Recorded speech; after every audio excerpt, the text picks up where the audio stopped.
I entreat you, not a man depart, save I alone till Antony have spoke.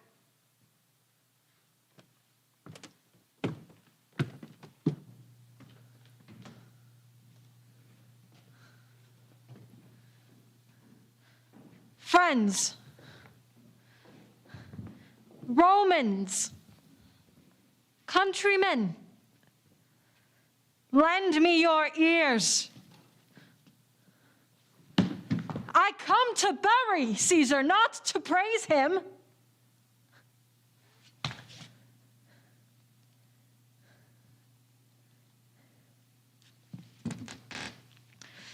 The evil that men do lives after them. The good is oft interred with their bones, so let it be with Caesar. The noble Brutus hath told you Caesar was ambitious. If it were so, it was a grievous fault, and grievously hath Caesar answered it. Here, under leave of Brutus and the rest, for Brutus is an honorable man, so are they all honorable men. Come I to speak in Caesar's funeral.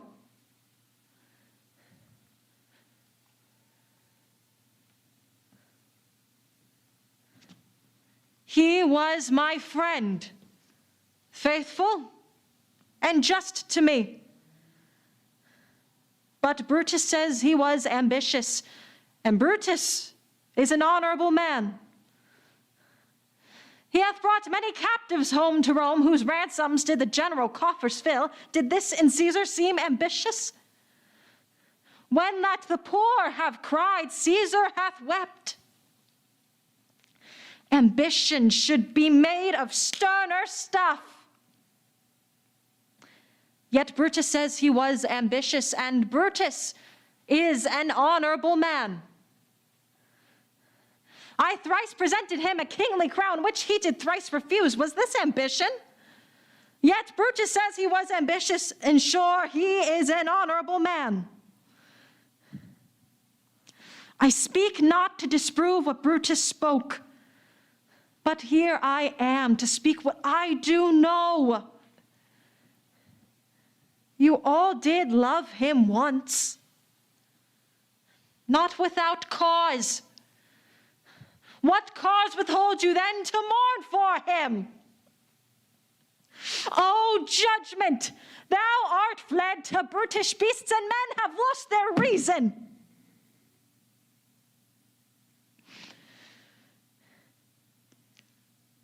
Bear with me. My heart is in the coffin there with Caesar, and I must pause till it come back to me.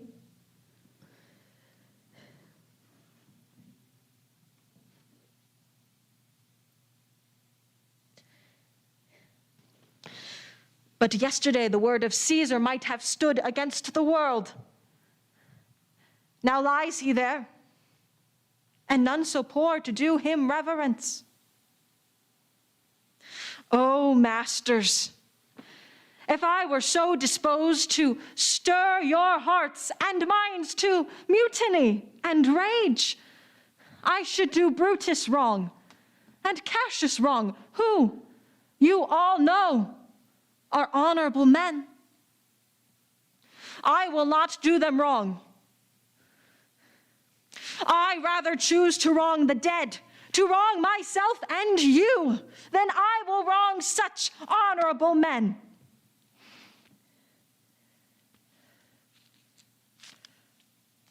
But here's a parchment, and with the seal of Caesar. I found it in his closet. 'Tis his will.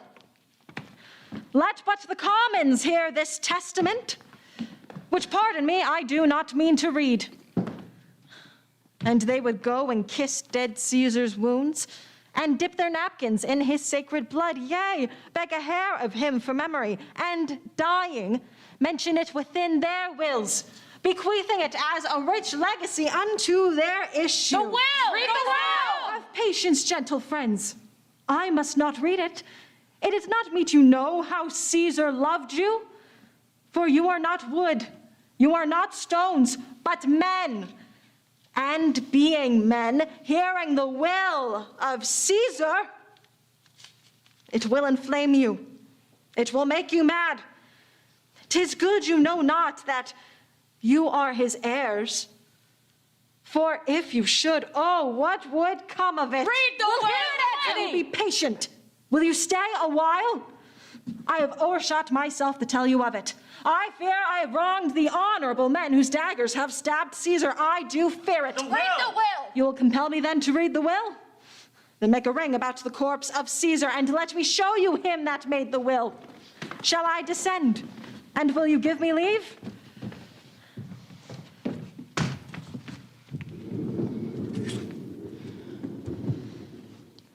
If you have tears, prepare to shed them now. You all do know this mantle. I remember the first time ever Caesar put it on. 'Twas on a summer's evening. In his tent that day he overcame the Nervii. Look, in this place ran Cassius' dagger through. See what a rent the envious Casca made. Through this the well-beloved Brutus stabbed, and as he plucked his cursed steel away, mark how the blood of Caesar followed it, as rushing out of doors to be resolved if Brutus so unkindly knocked or no. For Brutus, as you know, was Caesar's angel. Judge, O you gods, how dearly Caesar loved him. This was the most unkindest cut of all. For when the noble Caesar saw him stab, ingratitude, more strong than traitor's arms, quite vanquished him. Then burst his mighty heart, and in his mantle muffling up his face, even at the base, a poppy statue which all the while ran blood, great Caesar fell. Oh, what a fall was there, my countrymen! Then I, and you, and all of us fell down whilst bloody treason flourished over us.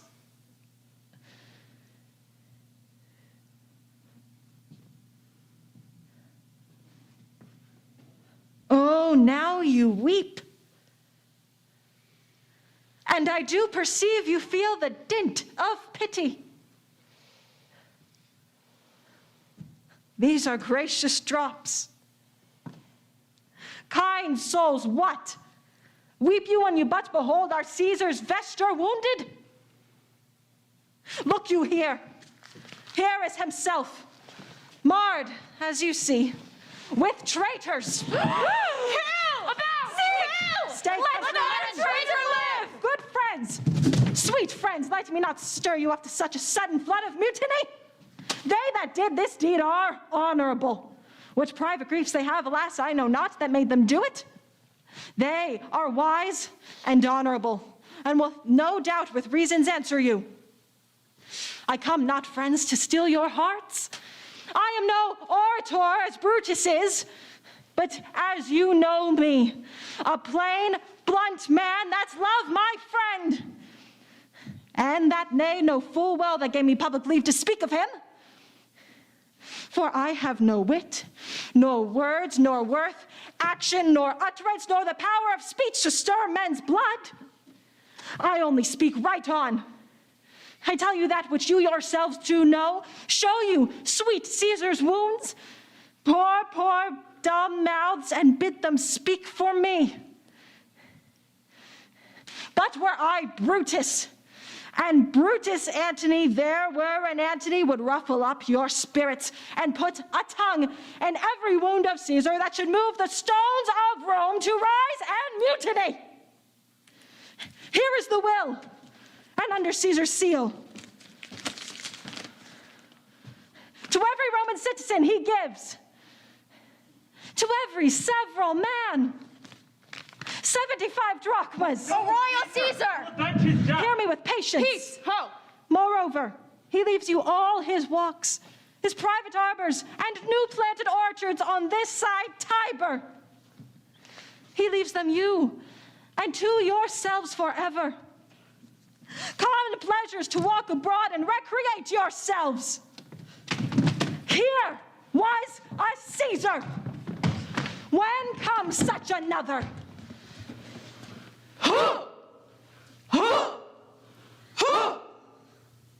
Now let it work.